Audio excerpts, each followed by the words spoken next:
പേപ്പറിൽ കാണിക്കാൻ പറ്റാത്തതുകൊണ്ട് ഇതിൽ കാണിച്ചു. 10,000 വോട്ട് അസാധുവാക്കി മാറ്റി. അപ്പോ ഞാൻ നിങ്ങളോട് പറയാം, ഞാൻ ഇനിയുള്ള കാലം മുഴുവൻ നിങ്ങളോടൊപ്പം നിങ്ങളിൽ ഒരുവനായി ഇവിടെ ഉണ്ടാകും. കമ്മ്യൂണിസ്റ്റുകാരോട് പറയാം, നിങ്ങൾക്ക് സധൈര്യം എന്നെ കാണാം, വിളിക്കാം. നിങ്ങൾക്ക് എന്താവശ്യമുണ്ടെങ്കിലും എന്നോട് പറയാം, ഞാൻ അതും ചെയ്തു തരും. യാതൊരു തർക്കവുമില്ല. കാസർകോട്ട് എംപിക്ക് രാഷ്ട്രീയമില്ല, രാജ്മോഹൻ ഉണ്ണിത്താൻ രാഷ്ട്രീയമുണ്ട്. എന്റെ രാഷ്ട്രീയമല്ല കാസർകോട്ട് എംപിയുടെ രാഷ്ട്രീയം. അതുകൊണ്ട് എംപി രാഷ്ട്രീയത്തിന് അതീതമാണ്. എല്ലാ വിഭാഗം ജനങ്ങളെയും ഒരുപോലെ കാണും. അതുകൊണ്ട് ഞാൻ ഇവരോട് അഭ്യർത്ഥിക്കുകയാണ്, പകയുടെ രാഷ്ട്രീയം, വിദ്വേഷത്തിന്റെ രാഷ്ട്രീയം, വെറുപ്പിന്റെ രാഷ്ട്രീയം, അക്രമത്തിന്റെ രാഷ്ട്രീയം, കഠാരയുടെ രാഷ്ട്രീയം, ബോംബ് നിർമ്മിക്കുന്ന രാഷ്ട്രീയം, കൊലപാതക രാഷ്ട്രീയം അവസാനിപ്പിച്ച് നമുക്ക് സമാധാനപരമായ ഒരു ജീവിതം ഈ നാടിന് കൊടുക്കണം. ഈ നാടിൽ വികസനം വേണം. അതുകൊണ്ട് 5 വർഷക്കാലം ഇവിടുത്തെ MLA-മാർ എന്നെ പീഡിപ്പിച്ചതിന് കയ്യും കണക്കുമില്ല. കാരണം എന്റെ പേര് നോട്ടീസ് വെക്കില്ല, പോസ്റ്റിൽ വെക്കില്ല, കല്ലിൽ വെക്കില്ല. ഞാൻ അവരോട് ചോദിച്ചിട്ടുണ്ട്, പി കരുണാകരനാണ് ഇവിടുത്തെ MP എങ്കിൽ നിങ്ങൾക്കിത് ചെയ്യാൻ കഴിയുമോ? അപ്പൊ ഞാനൊരു UDF MP ആയതുകൊണ്ടല്ലേ നിങ്ങൾ എന്നോട് ഇങ്ങനെ കാണിക്കുന്നത്? ഈ കല്യാശ്ശേരിയിലും പയ്യന്നൂരിലും നിങ്ങൾ നോക്കിയോ, കല്ലുകളിലൊന്നും എന്റെ പേര് കൊത്തില്ല. പ്രോട്ടോകോൾ അനുസരിച്ചിട്ട് 7 MLA-മാർ ചേരുന്നതാണ് ഒരു MP.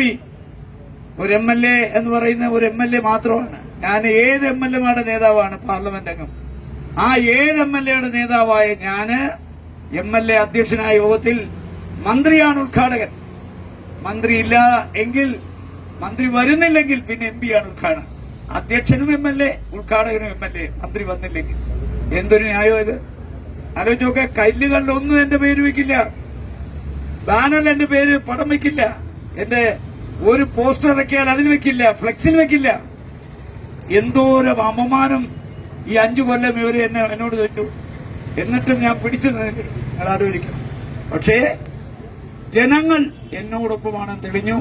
അതുകൊണ്ടാണ് ഈ ഭൂമികയിൽ 1 ലക്ഷം വോട്ടിൽ ഞാൻ ജയിച്ചത്.